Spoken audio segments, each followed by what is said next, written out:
Hello and welcome to LeanReads, the channel that turns powerful books into simple lessons for growth and inspiration. What if humanity is standing at the edge of its own survival? In Falter, Bill McKibben argues that climate change, genetic engineering, and artificial intelligence aren't just challenges. They may be the greatest threats we've ever faced. If you'd like to read the full book, the link is waiting for you in the description. Now, let's jump into it. In contrast to the recent wave of books radiating optimism about the present and future of humanity, Bill McKibben's Falter, 2019, delivers a sobering wake-up call. Rather than reassuring us that things have never been better, McKibben argues that our reality is far more precarious and increasingly dangerous. He identifies three forces that threaten to push human civilization toward collapse. Climate change, accelerating faster than our institutions can respond. Biotechnology, giving us the power to alter the very code of life. Artificial intelligence, raising profound questions about autonomy, work, and the future of human purpose. Yet Falter is not a book of despair. It is also a book of possibility. McKibben lays out practical, achievable paths forward, strategies to slow the damage, restore balance, and protect the fragile human game before it ends prematurely. Bill McKibben is one of the most respected and influential environmental thinkers of our time. He serves as professor of environmental studies at Middlebury College in Vermont.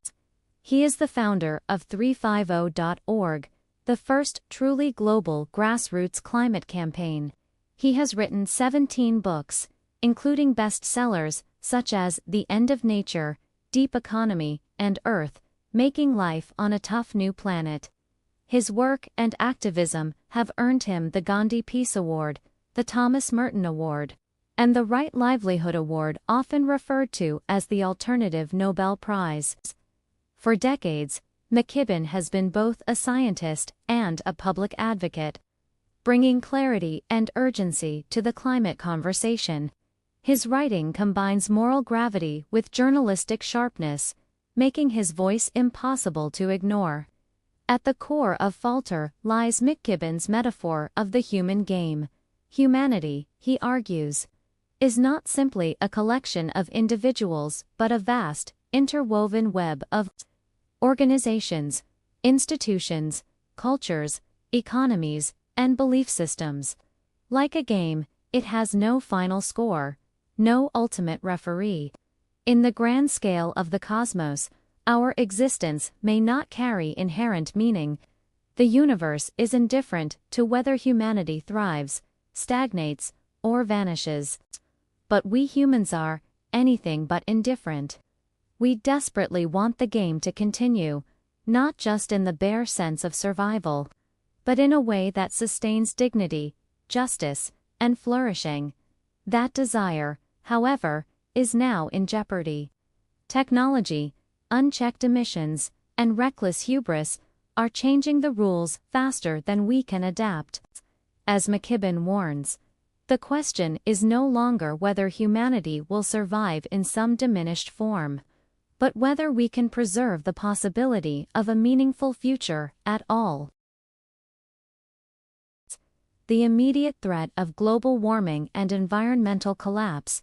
We've all heard the warnings about global warming and environmental decline, but what most people fail to grasp is just how urgent and how present these threats truly are. Climate change is not some distant storm on the horizon.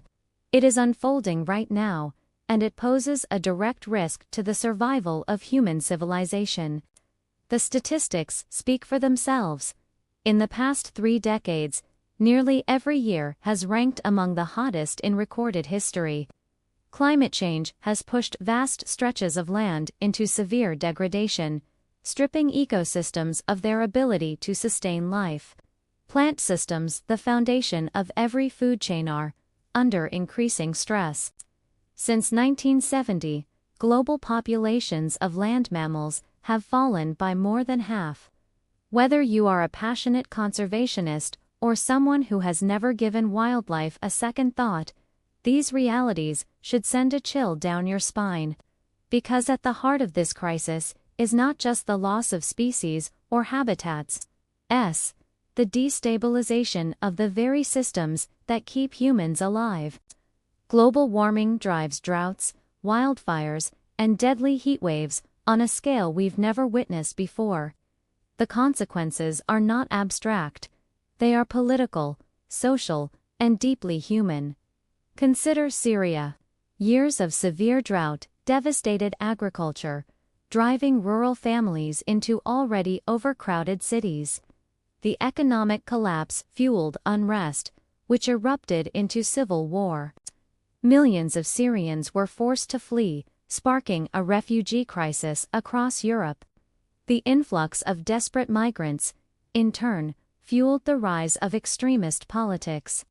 What began as a shift in rainfall patterns cascaded into one of the defining geopolitical crises of the 21st century. Or take Hurricane Harvey in the United States. Warmer waters in the Gulf of Mexico, just 1 degree Fahrenheit, hotter meant the air carried 3 to 5% more water vapor. When Harvey made landfall in August 2017, it unleashed 127 trillion liters of rain, the largest downpour in U.S. history. Houston sank under the sheer weight of water, literally. The city's surface subsided by several centimeters. Events like these are not outliers. They are previews. A glimpse of the disasters that will become normal if we fail to change course. Worst-case scenarios, global warming and the edge of extinction, few of us dare to imagine it. But if Earth's temperature continues to climb at its current pace, humanity could face a future far darker than we allow ourselves to admit. By the end of this century, the world we know could unravel completely. One of the most terrifying risks lies in the ocean. As sea temperatures rise, phytoplankton, the microscopic plants that generate 60 to 80% of the world's oxygen, may collapse. Though they make up just 1% of Earth's biomass, they are the planet's true lungs. If phytoplankton die off, oxygen production plummets. Within decades, humans and animals alike could literally suffocate. Scientists warn that this is not science fiction, but a possibility for the year 2100. Then there is the Arctic permafrost, an ancient time capsule of ice. As it thaws, it threatens to release pathogens locked away for millennia. In 2016, extreme heat melted permafrost in Siberia, exposing the carcass of a reindeer infected with anthrax thousands of years ago. The bacteria revived, spreading to local herds. Thousands of reindeer died, and even humans were infected, including a 12-year-old boy who tragically lost his life. This was no freak occurrence. Scientists caution that permafrost could harbor long-dormant killers, smallpox, the Spanish flu, even plague bacteria from the Middle Ages, hidden beneath the ice. They have been preserved in a perfect, frozen vault. As the ice disappears, that vault opens, and the dangers don't stop with disease. As trillions of tons of ice melt and flood the oceans, the sheer redistribution of weight can destabilize the planet's crust. Already, regions like Greenland and Alaska are reporting increases in seismic activity. Earthquakes, landslides, volcanic eruptions, even tsunamis could become more common as the balance of the Earth shifts. These are not far-off Hollywood scenarios. They are the logical, physical consequences of a warming world. They represent just a handful of the catastrophic pathways before us. Some end in chaos, others in extinction, but all remind us that humanity's game can end not with a bang, but with a slow, suffocating unraveling of the natural systems we depend on. Even in the best-case scenarios, climate change spells disaster. Let's imagine, for a moment, that humanity manages to achieve its most ambitious climate goals. Suppose the Paris Agreements signed in 2016 actually succeeds, and the world keeps average global warming below 2 degrees Celsius by mid-century. That would be a remarkable feat.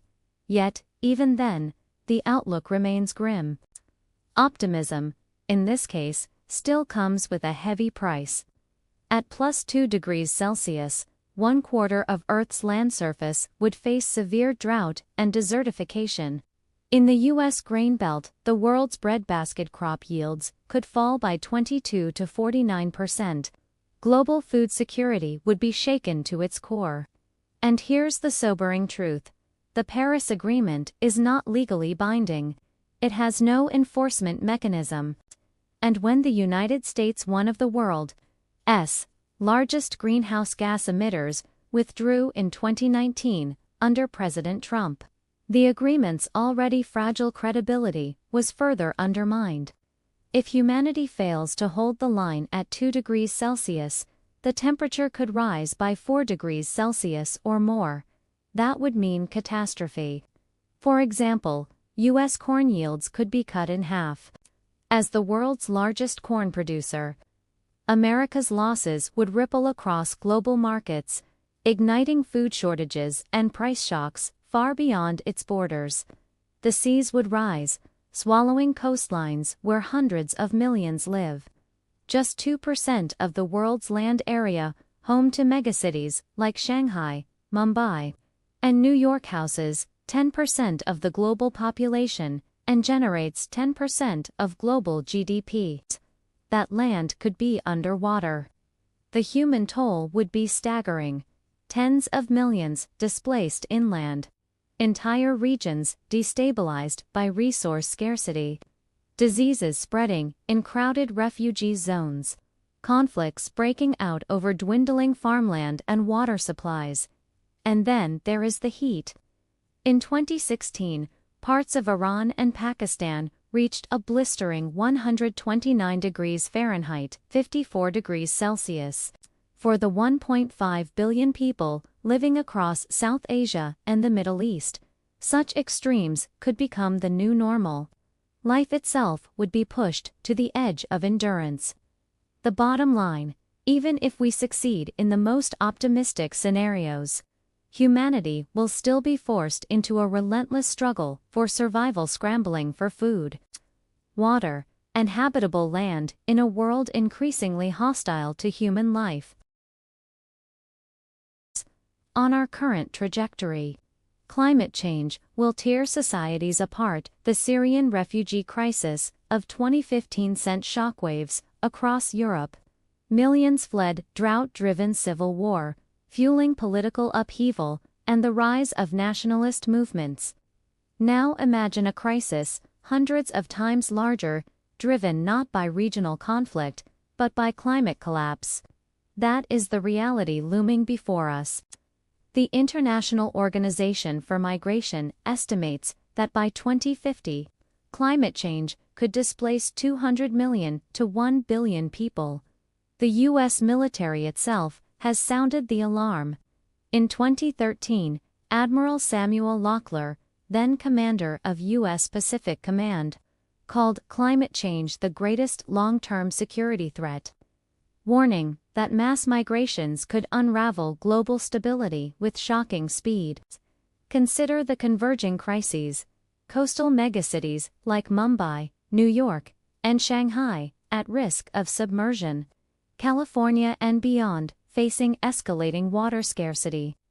The U.S. grain belt and other breadbaskets watching agricultural yields collapse. Deadly heat waves making entire regions in South Asia and the Middle East nearly uninhabitable. Layer these threats on top of one another, and the social costs become almost unfathomable.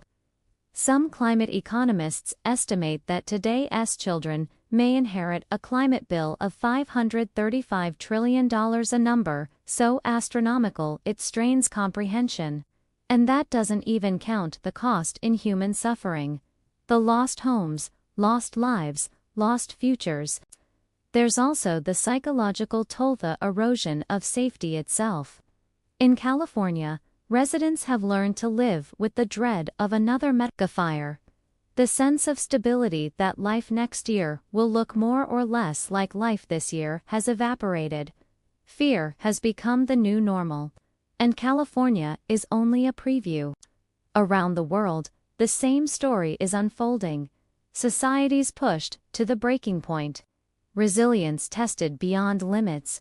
Humanity stumbling toward a future of uncertainty.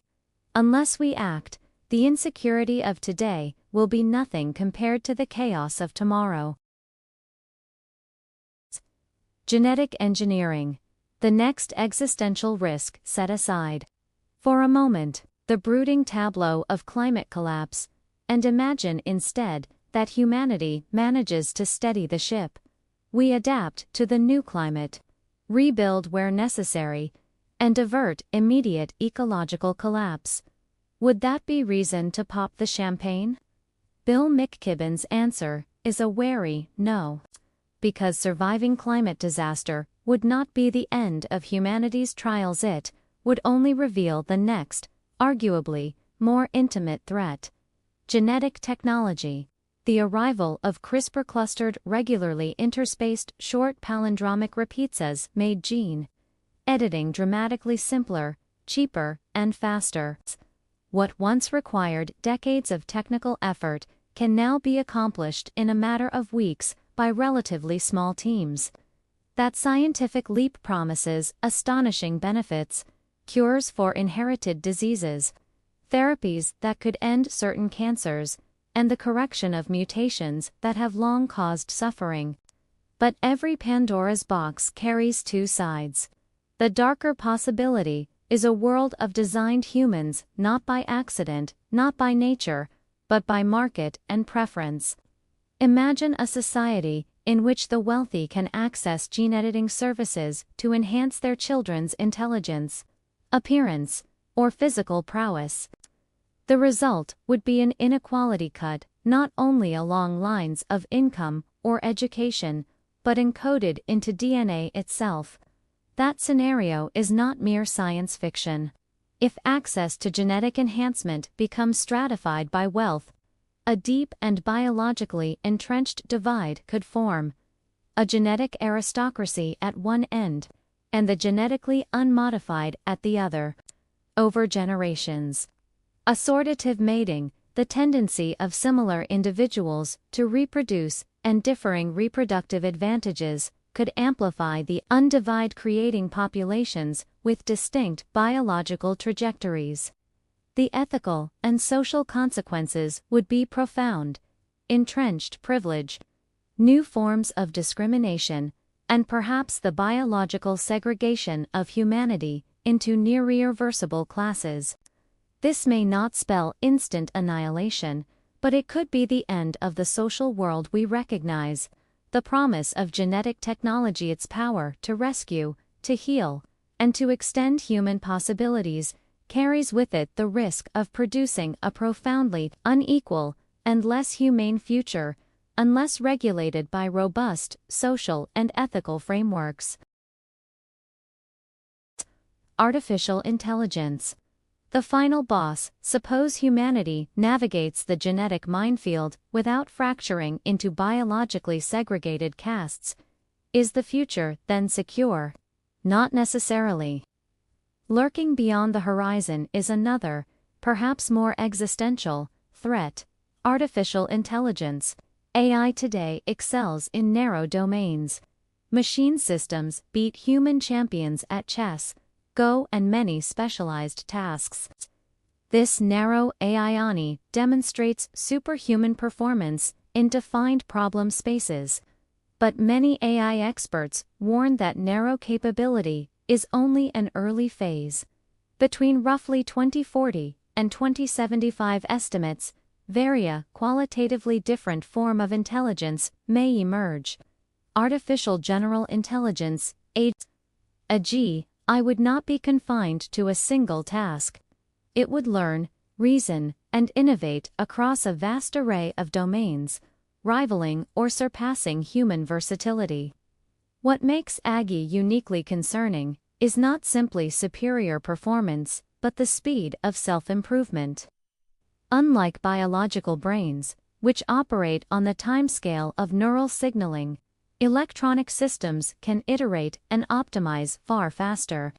In speculative models, an AGI could bootstrap its own intelligence, rapidly improving design, deploying new hardware, rewriting its own codecs, accelerating from childlike competence to incomprehensible superiority in a very short span of time.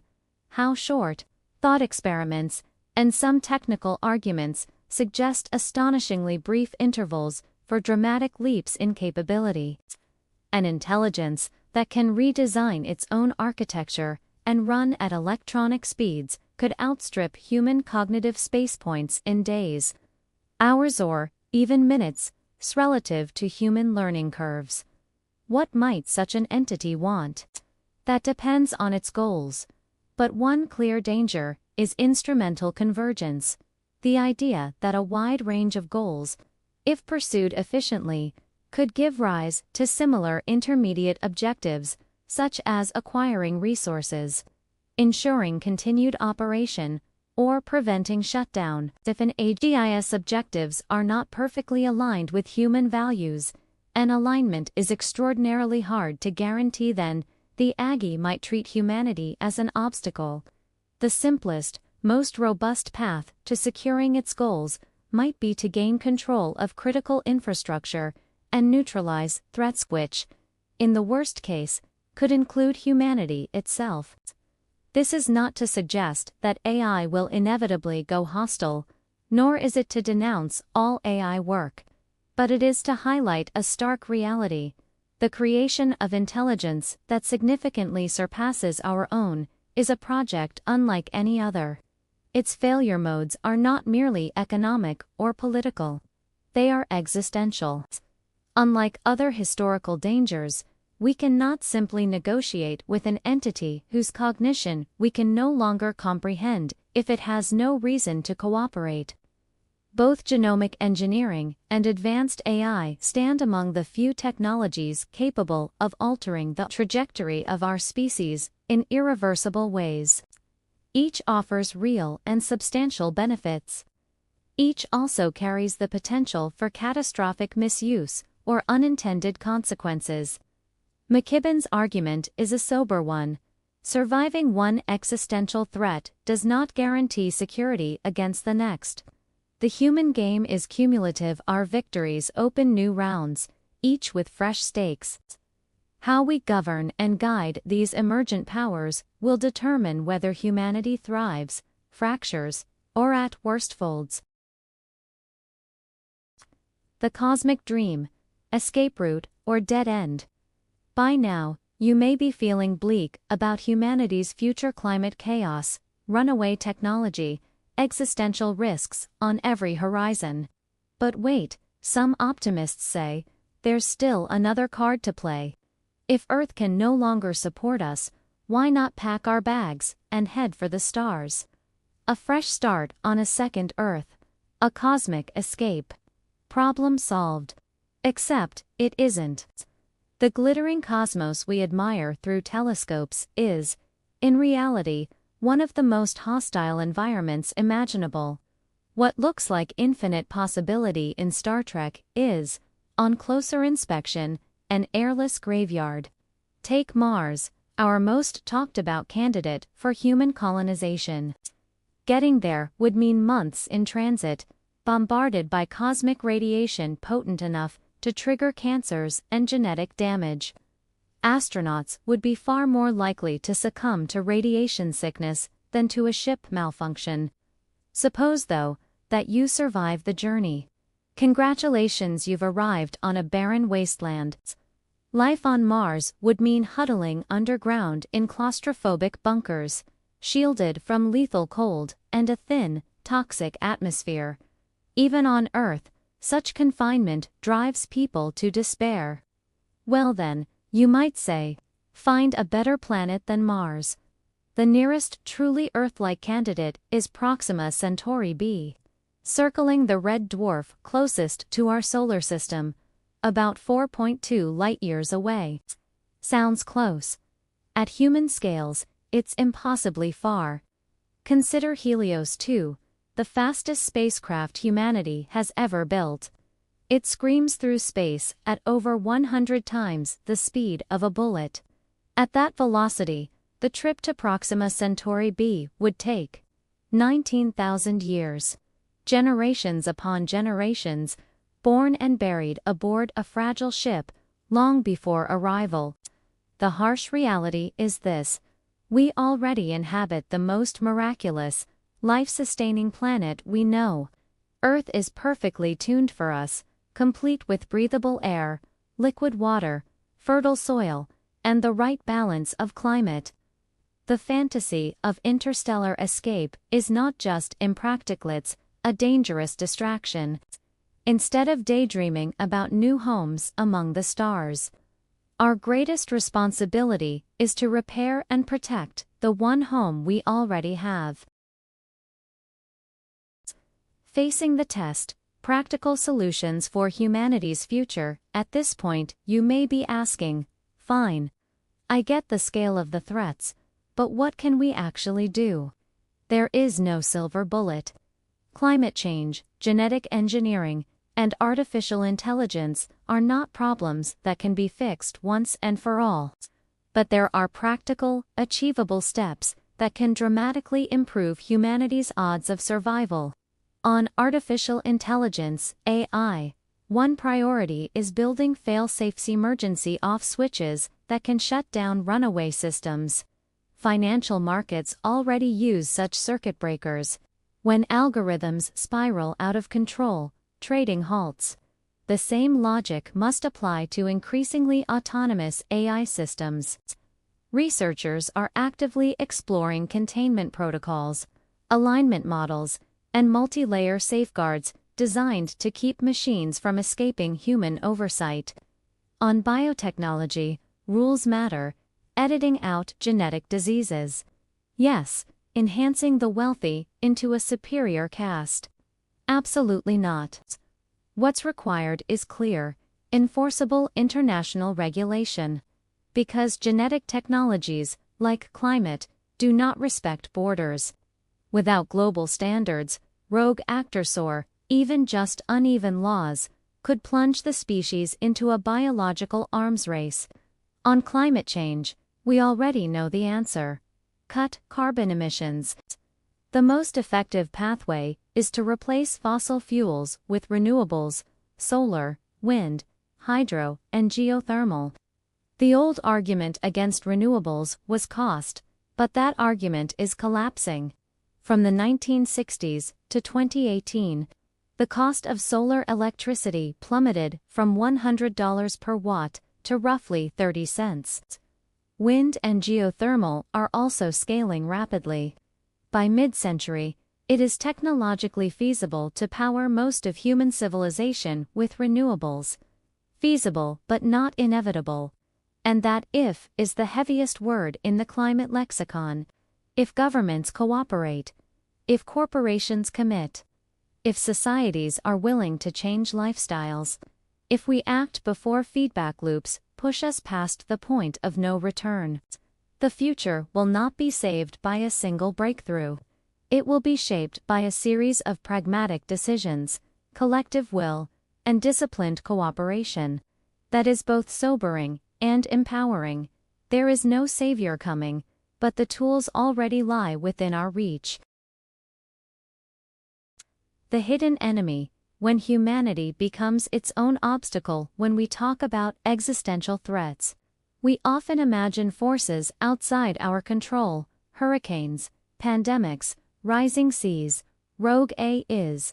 But the harsh truth is that the single greatest obstacle to human survival isn't nature, or even technology. It's us. More specifically, it's the wealthiest, most powerful individuals and corporations whose influence distorts our collective path forward. Take the fossil fuel industry. For decades, it has done everything possible to stall meaningful climate action. Consider Exxon, the oil giant. By the late 1970s, Exxon's own scientists understood the link between burning fossil fuels and global warming. They knew rising seas would threaten coastal infrastructure, so much so that Exxon began factoring future sea level rise into the design of its offshore drilling platforms. But instead of alerting the public, Exxon buried the science. Worse, it helped bankroll a sophisticated disinformation campaign. A 1988 internal memo from an Exxon PR executive outlined a strategy to emphasize the uncertainty of climate science. Millions of dollars flowed into advertising, lobbying, and think tanks designed to sow doubt in the public mind. And it worked.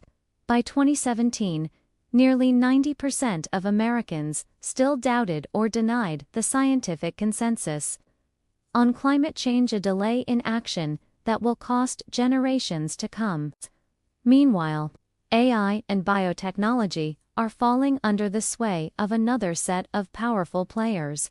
Big tech giants like Google race to dominate AI, while Silicon Valley billionaires like Peter Thiel and Jeff Bezos pour money into biotech startups promising to cure aging. Their goals are not always aligned with the survival of the many. Often they revolve around power, profit, and personal legacy. The pattern is clear. The threats we face are amplified, not just by natural forces or runaway machines, but by human greed and political inertia, which means the solutions must also be human. A strong political will and mass social movements capable of wresting control away from entrenched interests. This is not simply a fight to save the planet. Earth will endure in some form, regardless of what we do. It is a fight for the survival of human civilization itself. The stakes are higher than ever, and so are the potential rewards. Across these chapters, we've traced three intertwined threats: climate change, genetic engineering, and artificial intelligence. Each one has the potential to upend human civilization, to reshape life in ways we may not survive. And those solutions exist: renewable energy, regulatory guardrails, global cooperation. They are continually blocked or delayed by the very forces with the most resources to enact them. It is tempting, in the face of such scale, to collapse into despair, to ask, why do we push ourselves to the brink? Why don't we stop? Can we truly reverse the climate spiral?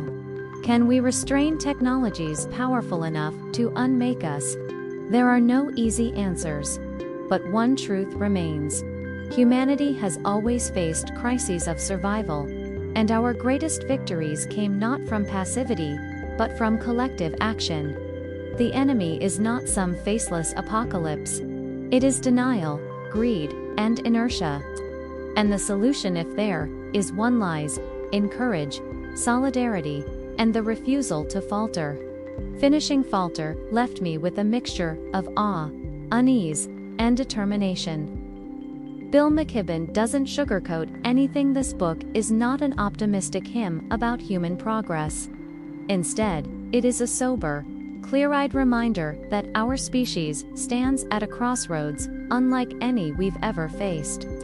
What struck me most is how McKibben connects the dots between crises we often think of separately: climate change, biotechnology, and artificial intelligence.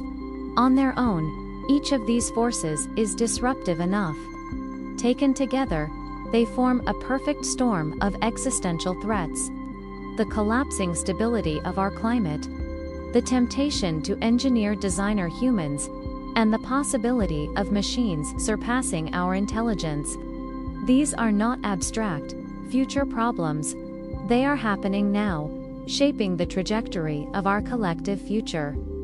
Reading this book felt like looking in a mirror that reflects not only the present, but also the consequences of inaction. McKibben's recounting of Exxon's deliberate denial campaigns, the reckless race of tech companies, and the arrogance of power is infuriating, but it is also clarifying. It reminded me that our greatest enemy is not nature or even technology, is human greed and short-sightedness.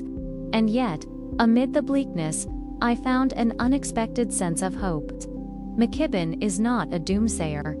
He is a realist who still believes in agency. He reminds us that collective action has power. The fight for renewable energy, the regulation of biotechnology, the ethical shaping of AI, none of these are beyond our reach if we are willing to stand up to entrenched interests and refuse to remain passive. For me, Falter was less of a book to simply read and more of a call to conscience. It left me unsettled in the best way, motivated to think more critically about my own role in this moment of history. We may be on the brink, but as McKibben suggests, we are not yet past the point of no return.